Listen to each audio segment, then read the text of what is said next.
সোণাৰীত অসম জাতীয়তাবাদী যুৱ ছাত্ৰ পৰিষদৰ উদ্যোগত চুকাফা দিৱসৰ কাৰ্যসূচী 4 দিনীয়া কাৰ্যসূচীৰে অনুষ্ঠিত হৈছে চুকাফা মহোৎসৱ। আজি কাৰ্যসূচীত নিৰ্দিষ্ট বক্তা হিচাপে উপস্থিত থাকে প্ৰতিদিন টাইমৰ মুখ্য সম্পাদক নিতুমণি শইকীয়া।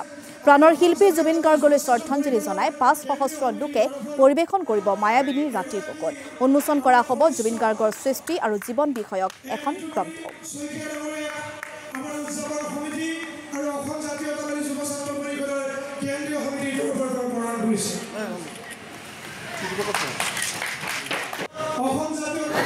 যি সহযোগিতা আন্তৰিকতাৰে আপোনালোকে ইয়াত অনুষ্ঠিত হোৱা এই 3 দিনীয়া কাৰ্যসূচীটোৰ সাফল্যমণ্ডিত কৰাত সহায় সহযোগিতা আগবঢ়ালে তাৰ কাৰণে আপোনাৰ খবৰ সদৌতিৰে মই শলাগ লৈছোঁ। আপোনালোকৰ ইয়ালৈ আহিছোঁ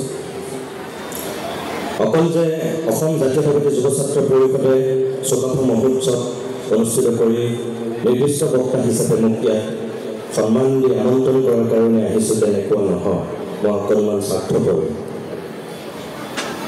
আৰু মোৰ নিজৰ এটা স্বাৰ্থ আছে যে মই আজিৰ দিনটোৰ যিটো চুকাফা মহোৎসৱলৈ আহিছোঁ, আজি অসমৰ বিভিন্ন প্ৰান্তত অসম দিৱস বুলিয়েই হওক চুকাফা দিৱস বুলিয়েই হওক আয়োজন কৰিছে, অনুষ্ঠান অনুষ্ঠিত কৰি আছে।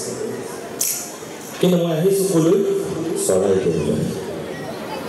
গতিকে চৰাইদেউ একাংশ ডেকা বন্ধু অসম জাতীয়তাবাদী যুৱ ছাত্ৰ পৰিষদৰ লগত জড়িত হোৱা ডেকা বন্ধুক উদ্দেশ্য কৰি মই মোৰ দুটামান কথা ক'বৰ কাৰণে আহিছোঁ।